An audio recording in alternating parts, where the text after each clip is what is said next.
Hello everyone, my name is Zakia Nafis, student ID number 2441107 from the Management Study Program. Here I will explain the material entity, the 7th step in the strategic management process. Baik rekan-rekan sekalian, di materi ketiga ini saya akan membahas tentang the 7th step in the strategic management process, yaitu 7 langkah dalam proses manajemen strategis. Strategis adalah rencana besar sebuah perusahaan untuk dapat mencapai tujuan jangka panjang. Dalam HRM, strategi itu membantu organisasi menyelaraskan manusia dengan tujuan bisnis. Ada 7 langkah utama dalam proses manajemen strategis. Yang pertama, define the mission and vision. Tentukan arah dan tujuan perusahaan. Contohnya, visi menjadi perusahaan ramah lingkungan atau pemimpin pasar. HR harus berperan dalam memastikan nilai-nilai perusahaan tercermin pada budaya kerja. Yang kedua, analyze in the external environment. Pelajari faktor luar seperti pesaing, tren ekonomi, teknologi, dan hukum ketenaga kerjaan. HR juga perlu memahami tren tenaga kerja seperti remote work atau kebutuhan digital skills. Yang ketiga, analyze the internal environment. HR menilai kekuatan dan kelemahan internal, misalnya kemampuan karyawan, budaya kerja, dan struktur organisasi. Yang keempat, formulate the strategy. Buat dulu strategi yang sesuai dengan kondisi sebuah perusahaan. Contohnya, strategi rekrutmen baru, program pelatihan, atau sistem penghargaan yang lebih efektif. Yang kelima, implement the strategy. HR berperan besar di sini, bukan karena strategi hanya berhasil jika orang-orang di dalamnya siap menjalankannya saja, termasuk mengomunikasikan visi dan melatih karyawan agar dapat memahami sebuah perannya masing-masing. Yang keenam, evaluate and control. Setelah dijalankan, strategi perlu dievaluasi kembali. Apakah berjalan sesuai dengan rencana atau tidak? Apa yang perlu diperbaiki? HR menggunakan data HR metric untuk menilai keberhasilannya. Yang ketujuh, feedback and continuous improvement.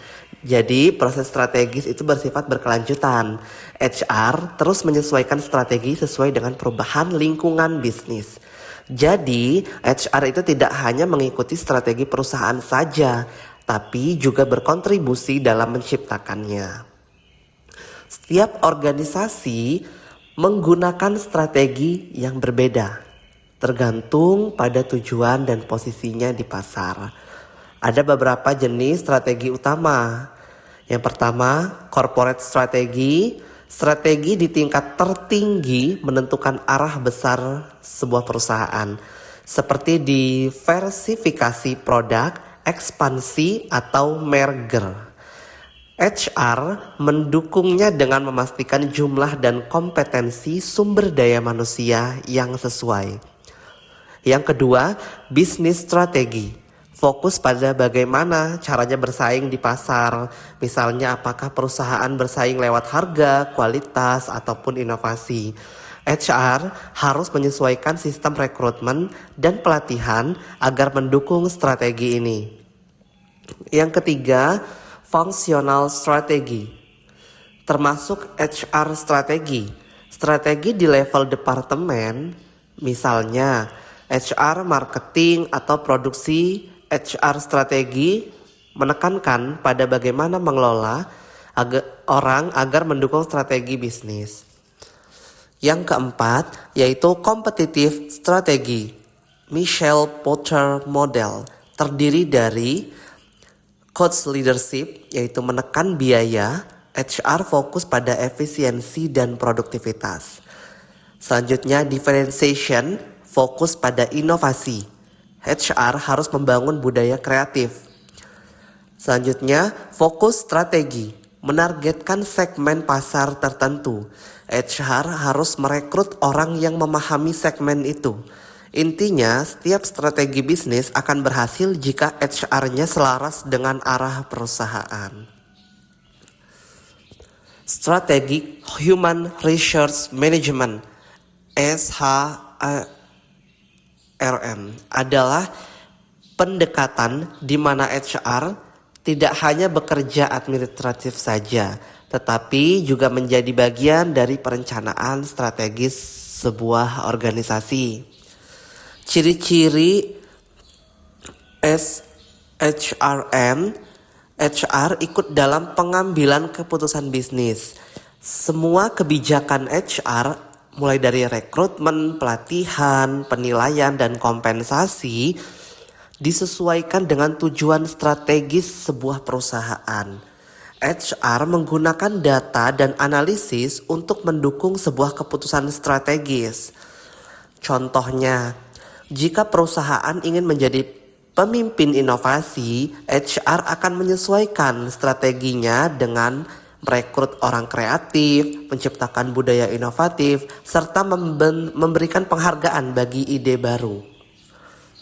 Dengan kata lain, SHRM menempatkan HR sebagai mitra strategis, bukan sekedar pelaksana sebuah kebijakan saja. Supaya HR bisa berperan strategis, semua aktivitasnya perlu diukur dengan data. Itulah fungsi HR Metric, yaitu alat untuk mengukur seberapa efektif program HR dijalankan. Beberapa contoh HR Metric, misalnya bidang HR. Contoh HR Metric: tujuan rekrutmen, time to fill, cost per hire, mengukur efisiensi perekrutan. Kinerja productivity per employees performance rating, menilai hasil kerja individu. Pelatihan training, ROI, learning hours per employee, mengukur dampak pelatihan. Retensi turnover rate, retention rate, mengetahui stabilitas tenaga kerja. Absensi absence rate, menilai kedisiplinan dan kesejahteraan. Dengan HR Metric, HR dapat berbicara menggunakan bahasa bisnis, yaitu angka dan hasil yang konkret. Itu membuat HR lebih dipercaya sebagai bagian strategis sebuah perusahaan. Sistem kinerja tinggi atau High Performance Work System (HPWS) adalah gabungan dari praktik HR, teknologi, dan budaya kerja yang menghasilkan produktivitas luar biasa. Berikut ada beberapa hal yang bisa dilakukan sebuah perusahaan. Yang pertama, select the right people. Rekrut karyawan yang tidak hanya punya skill, tapi juga sesuai dengan kebutuhan sebuah perusahaan. Yang kedua, provide training and continuous learning. Karyawan harus terus dikembangkan melalui pelatihan dan pembelajaran berkelanjutan.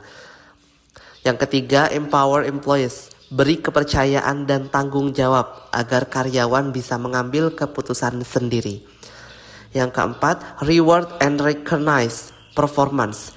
Beri penghargaan pada setiap apapun prestasi yang nyata, bisa berupa bonus, promosi, atau pengakuan publik. Yang kelima adalah encourage open communication. Karyawan harus merasa bebas menyampaikan ide dan kritik tanpa takut. Yang keenam, measure and improve continuously. Gunakan HR Metric untuk melihat apakah sistem kinerja berjalan dengan baik, lalu terus diperbaiki. Sistem seperti ini menciptakan lingkungan kerja yang sangat produktif, inovatif, dan loyal terhadap sebuah perusahaan. Sekarang kita bahas elemen terakhir yang sangat penting, employee engagement. Employee engagement adalah sejauh mana karyawan merasa terhubung secara emosional dengan pekerjaannya dan perusahaannya. Karyawan yang bukan hanya datang untuk bekerja, tapi juga datang untuk berkontribusi. Tanda-tanda karyawan yang memiliki engagement tinggi yaitu antusias terhadap pekerjaannya, mau memberikan ide baru, serta berkomitmen terhadap hasil tim dan rendah tingkat absensinya. HR bisa meningkatkan engagement melalui Yang pertama, komunikasi terbuka dan apresiasi. Pimpinan harus mendengarkan dan menghargai kontribusi seorang karyawan. Selanjutnya itu kesempatan berkembang program pelatihan, promosi dan mentoring. Keseimbangan kerja dan kehidupan, work-life balance, jam kerja fleksibel atau dukungan mental health-nya. Kemudian budaya positif dan tujuan yang jelas. Karyawan ingin tahu bahwa pekerjaannya berarti dan memberi dampak. Kenapa engagement penting? Karena karyawan yang terlihat penuh memiliki kinerja lebih tinggi, lebih loyal dan mendorong produktivitas keseluruhan perusahaan. Dengan kata lain, engaged employees better performance competitive advantage. Kesimpulannya adalah bahwa strategi HRM memastikan sumber daya manusia menjadi kekuatan utama sebuah organisasi, bukan hanya sekedar biaya operasional saja. HR harus terlibat sejak tahap perencanaan strategi bisnis. Keberhasilan HR bisa diukur lewat HR metrik yang konkret. Dan juga sistem kinerja tinggi dan engagement karyawan adalah kunci untuk mencapai keunggulan kompetitif. Jadi masa depan HR bukan hanya tentang mengelola orang, tapi tentang membentuk strategi, budaya, dan kinerja organisasi yang unggul.